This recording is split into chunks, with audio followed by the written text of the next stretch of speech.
Hello, all my teacher friends. How is everyone doing? I hope you're all well. This is Mariposa coming to you with a different kind of video. In this video, I am going to be sharing my top 5 picks for first day of school read-alouds. These books that you see or that I will be sharing are all books that I personally own, have bought personally, and keep coming back to reading again and again, year after year. So, for each one of the books, I'm going to be giving a very short synopsis or summary and a sneak peek of the first pages. I'm going to try really hard not to give away the ending, but in some instances it might be unavoidable. I feel like on the first day of school, there are 3 main reasons why you might want to read to your students. The first reason is to acclimate them to the new grade that they've just entered into. The second reason is to help them cope with any feelings that they might be having. And usually we're thinking of the negative feelings, fear, sadness, and that's usually related to transitioning from home to school. And the third one is the one that I feel like we work on all year, and that's the one where we're just introducing them to the love of reading.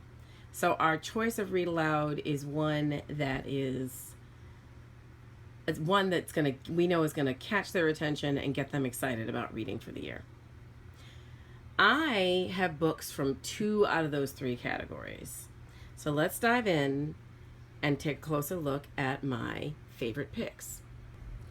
Okay, so the first book in my top 5 are the book Knuffle Bunny, a cautionary tale by Mo Willems. And Mo Willems is a Caldecott Honor winner for Don't Let the Pigeon Drive the Bus. If you are not familiar with Mo Willems, or if you are not familiar with the book Don't Let the Pigeon Drive the Bus, I highly recommend that you get to know both if you teach pre-K to 2nd grade.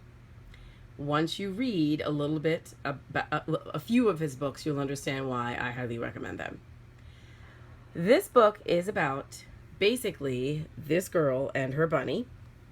Dad takes the little girl and the bunny to do laundry, and the bunny gets lost at the laundromat. And whether you have children or you teach, you know that children become very attached to, it could be a stuffed animal, it could be a toy, particularly when they're young. And the loss or the misplacement of that toy results in all sorts of emotion and drama. So the majority of the book is about that. What happens when Trixie realizes she has been parted from her Knuffle bunny? Oh, by the way, there's a lot of debate over how to say the bunny's name. According to an interview with Mr. Willems, you can say it in any way that makes sense to you. So some people say it with the K hard, Knuffle, and some people say it with the K silent, Knuffle. Your choice. So this is a fabulous story that I use to help my students realize that there are many, many things in their lives that help them not only remember home, but also help them to remember, to help them to connect home and school. One of the things that I really like about this story is that the illustrations are actually photographs of parts of New York City. And then the characters are kind of like overlaid. I'm not going to get into the technical details about how the book is, the graphics are done.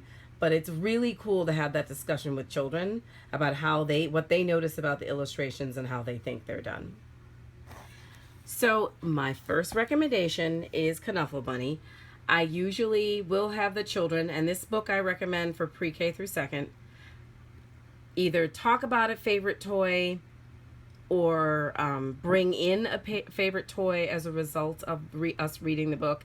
It has also been a great way for me to launch memoir / mostly narrative writing for that age. Okay, here comes book number 2. So Knuffle Bunny deals with feelings, or could help students deal with feelings in a more indirect way, in that it allows you to have conversations with the students about the fact that we have not only strong feelings about the people in our lives, but also things. And that's why we have favorites, because we prefer them and they make us feel good. So I've used this book just to talk about students' favorite things that make them feel good. And then I've kind of used that to segue into narrative writing and really nice launch of that unit. The next book that I'm going to share is more direct, or a more direct way to deal with students' first day feelings. So as you can see from the title, First Day Jitters, definitely deals with the idea that people come to their first day of school quite nervous and anxiety ridden, and in some cases filled with dread. This story is about an adult and the way that they deal or not deal with their first day of school jitters. It's important to note that this is told from the perspective of an adult, and I really don't want to give away which role this adult plays, because I was genuinely surprised when I first read the book when I got to the end. And it's so exciting when that happens, when you as an adult have that experience where the book kind of enraptures you and you don't guess the ending. I love those moments. And it's also, I feel like that gets communicated to my students when I read to them, because my excitement about their surprise at the end is kind of like on the edge of every single page that I read. So and just, as a side note, the kids love it too when they get to the end. They are so surprised. So I'm going to give you a little sneak peek into this one. And basically the book goes through all of the same aspects that a student would go through and the emotions that a student would go through as they get ready for their first day of school up to the actual entering into the classroom. So this is a great book, great choice to help students deal with first day anxiety.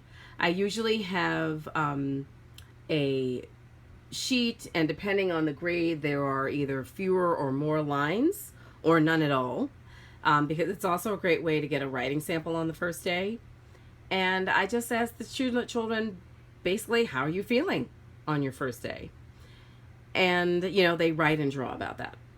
Okay, so now we're going to be moving into the second category, which is building a love for reading. Okay, Diary of a Worm by Doreen Cronin and pictures by Harry Bliss is my third recommendation for First Day Read Aloud. This book is written in literally a diary form, and it takes the children through the life of a little worm whose name is Worm. And, over basically the summer months. So what I also like about this book is the kids are just coming off of summer.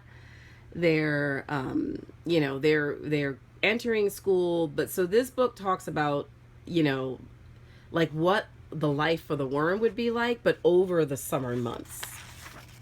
So I thought it's a nice way to help them connect. Oh no, sorry. I take that back. My apologies. It is not during the summer months. It's March, April, May, and I think it's up until the beginning of summer in June. So just to give you a sense of what the first couple of pages look like and what the setup looks like, here it is. And this is not a book that I would necessarily have the children write about. I've used this one once again to launch the love of learning, the love of reading. So the kids immediately, because he is a kid, Worm, connect with Worm. They notice that he's doing a lot of the same things that they do. They fall in love with this book and with Worm, and then I continue on by just continuing to read all of the rest of the books in the series. I should note that this book is probably geared more towards second grade. Maybe I could push it to first, but it is hilarious. But the humor tends to function on a bit higher level than I think pre-K to kindergarten could access. For example, just looking at the back cover. Okay, so let's get ready for my second to last recommendation. Okay, here in front of you is the Willems, as you can see by the fraying spine, book, Dear Zoo by Rod Campbell. Now, if you're a seasoned teacher and you might have a couple of years under your belt, the first three that I recommend may not be a surprise to you. This one, I am surprised that I'm still reading, but so I have lost a copy, or the children took them home and didn't return them at the end of the year. And I mean, like, I have about 2 copies of this book because every single time I haven't been able to get my hands on it, I have been extremely upset as an educator.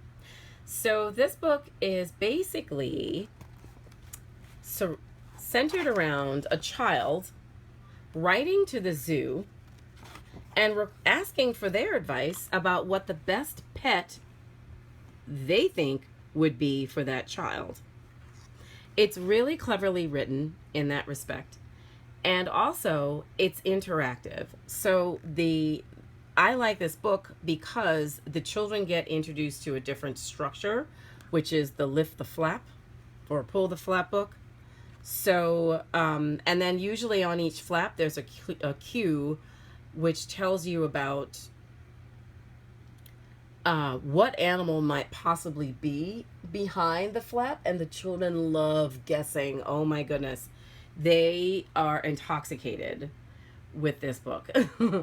So, yeah, this is another one that just gets kids excited. The language is simple. The others are, more kind of straightforward picture books and with a straightforward storyline.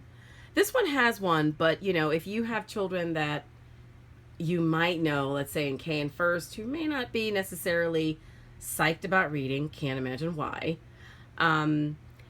or, are nervous, this book, the way that the book flows, the words are accessible, the storyline is accessible.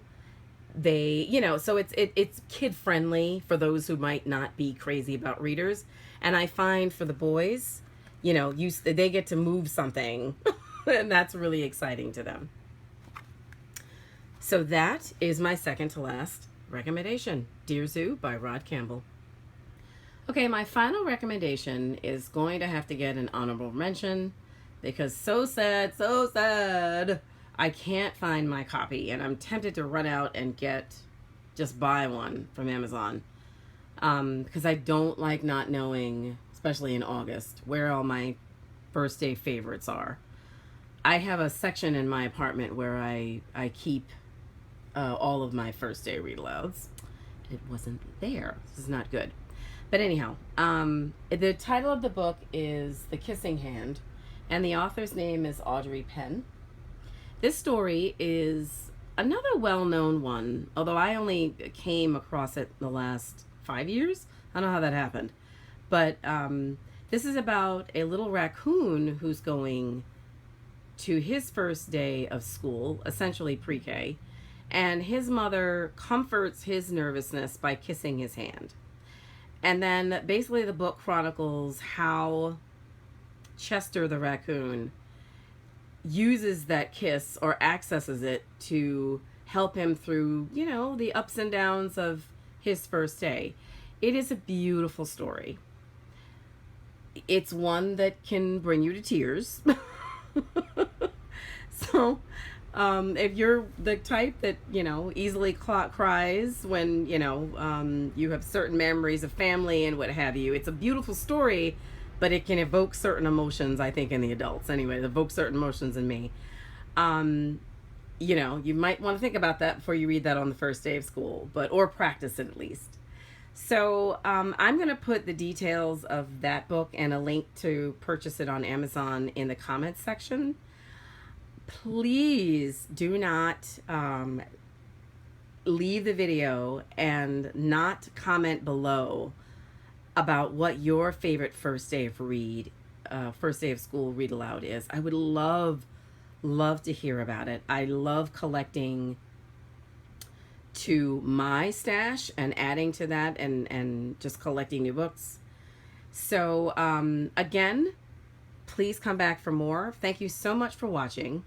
And the next video is actually going to be talking more about my recommendations for the first month and how those can be used to build different aspects of classroom community. I wish you all the best. Take care now. Bye.